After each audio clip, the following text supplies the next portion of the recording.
네, 안녕하세요. 오케이컷 권동우입니다. 이번 영상에서는 풀프레임 카메라에 입문하고자 하시는 분들이 가장 많은 관심을 가지고 있을 두 개의 풀프레임 카메라를 비교해 보려고 하는데, 바로 소니와 캐논의 최신 엔트리급 풀프레임 카메라인 α7C2와 EOS R8입니다. 엔트리급 풀프레임이긴 하지만 α7C2는 2023년 8월에, EOS R8은 2023년 4월에 출시했기 때문에 각사의 최신 기술을 모두 담고 있고요.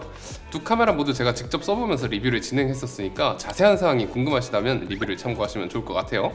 이번 영상에서는 굵직한 것들만 체크를 하면서 어떤 카메라가 나한테 더 잘 맞을지 확인해 보시면 좋을 것 같습니다. 우선 외관부터 봐야겠죠. 둘 다 작고 가벼운 경박 단속 컨셉으로 나온 카메라인데, 풀프레임 입문자가 아니라 하더라도 가벼운 서브캠으로 매력적인 카메라들입니다. 디자인은 뭐 항상 그렇듯이 취향이니까 넘어가도록 하고, 크기는 α7C2가 높이는 좀 더 낮고요. EOS R8이 두께가 좀 더 얇아가지고 평균적으로 비슷하긴 한데, 아무래도 그냥 딱 봤을 때 높이가 높은 EOS R8이 좀 더 커 보이죠.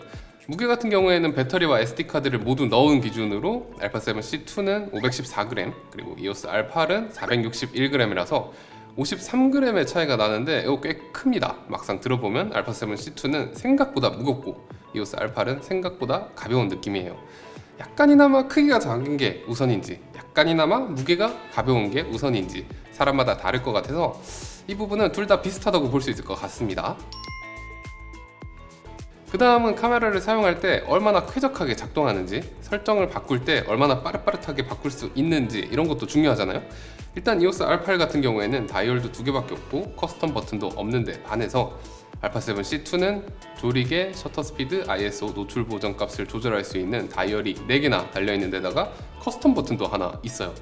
그립감 같은 경우에는 EOS R8이 확실히 더 좋고요. 전원 온오프와 같은 동작 속도, 이런 것도 EOS R8 쪽이 약간 빠릅니다.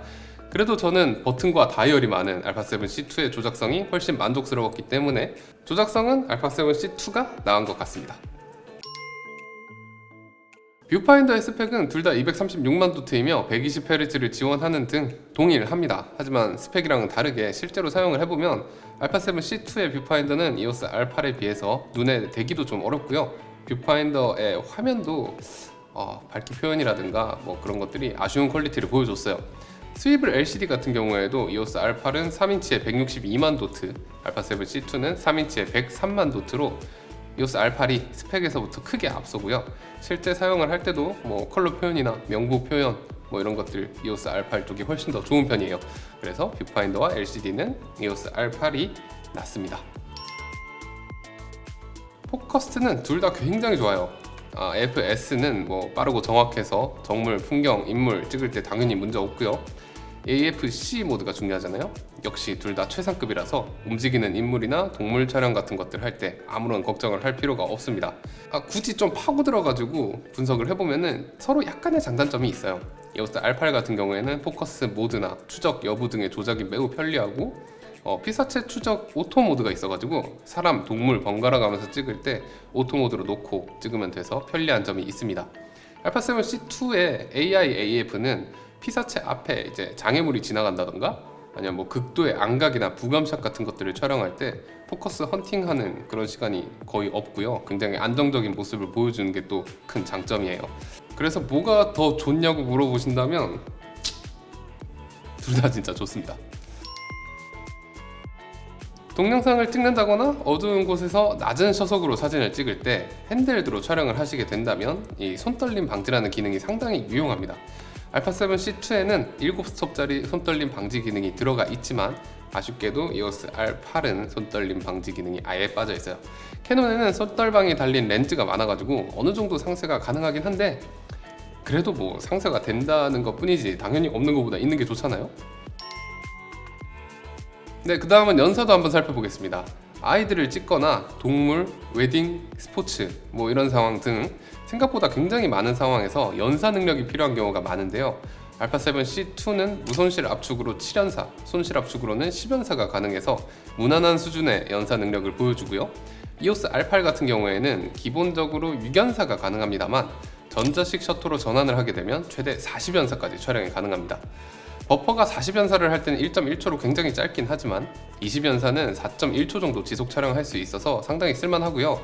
빠른 리드아웃 스피드 때문에 전자셔터의 단점인 롤링 셔터 부작용을 많이 억제해 놨기 때문에 초고속 연사가 필요할 때도 활용이 가능한 수준이에요. 따라서 연사는 R8이 더 낫다고 생각합니다. 그리고 사진 퀄리티도 한번 살펴보겠습니다. 3300만 화소와 2400만 화소의 화소 차이가 나는 만큼 100% 이미지를 확대했을 때 크기 차이가 이 정도 납니다.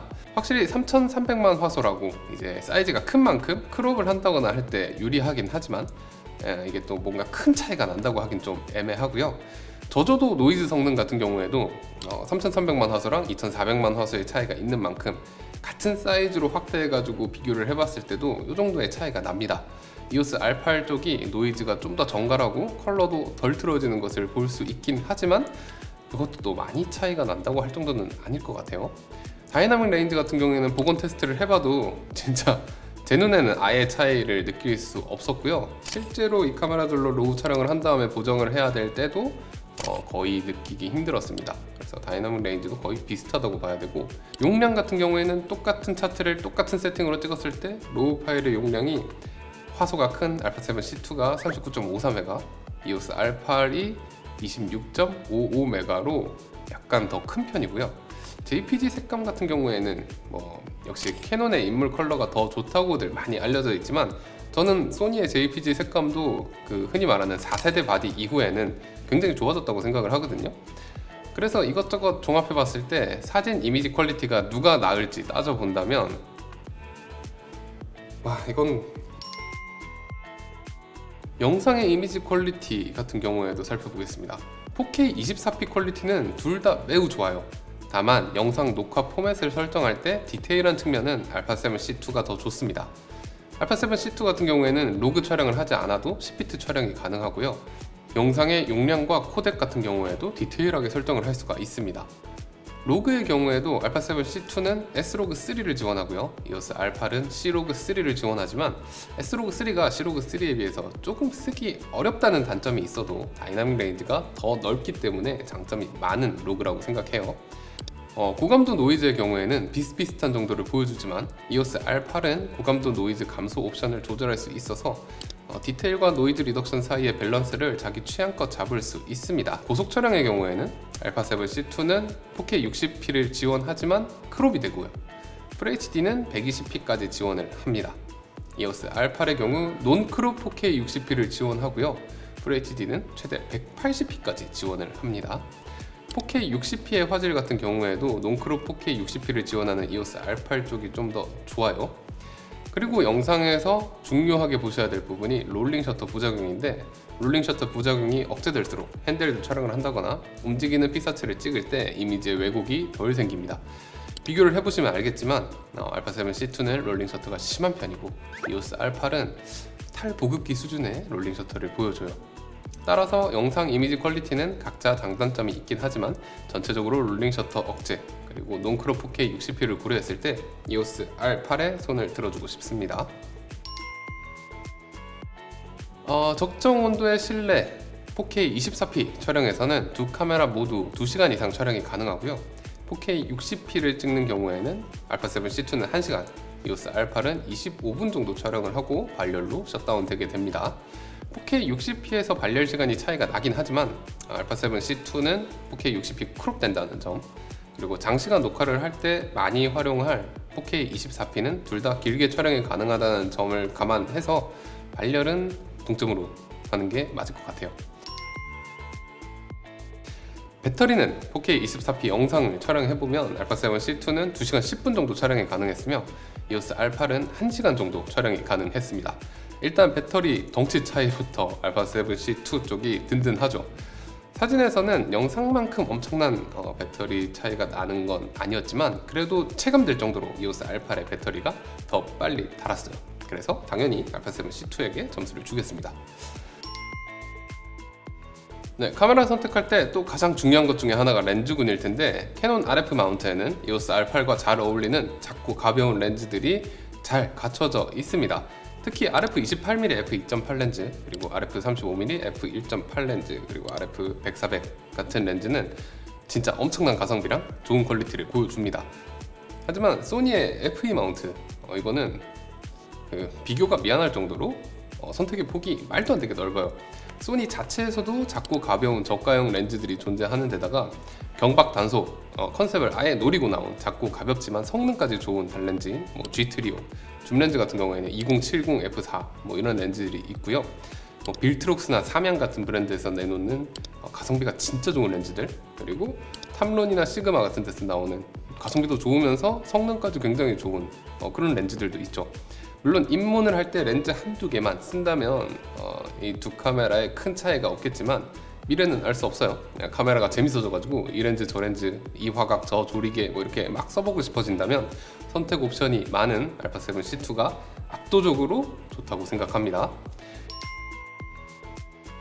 그리고 마지막은 가격입니다. 가격은 α7C2의 정가가 269만원, EOS R8의 정가가 190만원 정도인데 2024년 2월 기준 이제 최저가로 검색을 해보면 각각 245만원과 185만원 정도로 60만원 정도의 가격 차이가 납니다.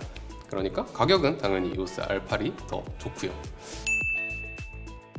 이제 이 두 카메라를 찾아보시는 분들께 개인적으로 렌즈까지 조합해서 한번 추천을 드려보자면, 우선 캐논은 RF 35mm f1.8 렌즈와의 조합을 추천드립니다. 여기 있는 렌즈, 이게 이렇게 끼우면 살짝 커지기는 하지만 무게는 754g으로 여전히 가볍고요. 이 35mm의 화각은 못 찍는 것이 없는 만능 화각인데다가 이 렌즈는 손떨방이 달려있어서 손떨방이 없는 EOS R8의 단점을 커버해 줍니다. 그래서 핸들드 동영상 촬영에도 좋으며 그리고 0.5배 간이 마크로 기능까지 달려있어요. 그래서 접사도 가능한데 가격도 매우 저렴하기 때문에 EOS R8과 35mm 1.8 렌즈까지 다 합쳐도 α7C2 바디값보다 쌉니다. 가성비, 성능 픽으로는 최고가 아닌가 생각이 들어요. 그리고 손떨방이 없기 때문에 영상 촬영에 불리하긴 하지만 사진 위주의 가벼운 조합을 찾으신다면 여기 붙어있는 RF 28mm f2.8 렌즈와의 조합도 좋은데 사이즈도 굉장히 작고요. 573g 배터리 SD까지 포함해서 573g의 말도 안 되게 가벼운 무게에 정말 좋은 화질까지 챙길 수가 있습니다. 거기다 가격도 매우 저렴하고요. 화각이 28mm면 스마트폰이랑 약간 비슷하기 때문에 크게 적응하기도 어렵지 않으실 거예요. 이제 소니 α7C2 같은 경우에는 선택지가 너무 많아서 추천드리기가 쉽지 않은데, 그래도 개인적으로 α7C2와 가장 잘 어울리는 렌즈는 G 트리오 렌즈인 것 같습니다. 그 중에서도 24mm랑 50mm를 추천드리는데, 왠지 모르겠지만 현재 이제 기준해가지고 40mm 렌즈보다 24mm와 50mm 렌즈가 10만원 싸기 때문이에요. 그래서 50mm의 화각부터 살펴보자면 이게 인물이건 풍격이건 할 거 없이 범용적으로 사용하기 정말 편한 화각인데다가 렌즈 자체 성능도 굉장히 좋습니다. 그리고 24mm의 화각도 스마트폰 화각과 같기 때문에 스마트폰 사진을 많이 찍으시는 분들은 적응이 굉장히 쉬우실 것이고 영상 촬영할 때도 굉장히 편리한 화각이에요. 두 렌즈 모두 G 트리오 렌즈답게 바디랑 렌즈의 밸런스와 일체감 진짜 미쳤고요. 렌즈랑 바디랑 무게 합쳐도 23mm 렌즈를 붙였을 때는 677g, 50mm 렌즈 붙였을 때는 689g으로 진짜 작고 가볍습니다. 이거 들고 다닐 때 만족감이 정말 좋았어요. 네, 이번 영상에서는 소니의 α7C2, 캐논의 EOS R8 두 개를 한번 비교해 봤습니다. 두 카메라 모두 캐논과 소니의 가장 최신 기술을 받아서 나온 풀프레임의 막내 라인인데요. 워낙 잘 나온 카메라들이라서 풀프레임 카메라에 입문하시는 분들이라면 두 카메라 중에 아무거나 선택하시더라도 후회 없는 선택이 될 거라 봅니다. 제가 지금까지 비교했던 내용을 한번 보시면은 전반적으로 이제 성능에서는 α7C2가 확실히 조금 더 좋은 부분이 있지만 가격에서 EOS R8이 아주 큰 메리트가 있는 것을 확인할 수 있어요. 이번 영상이 여러분의 선택에 도움이 되길 바라며 지금까지 OK컷 권정우였습니다. 감사합니다.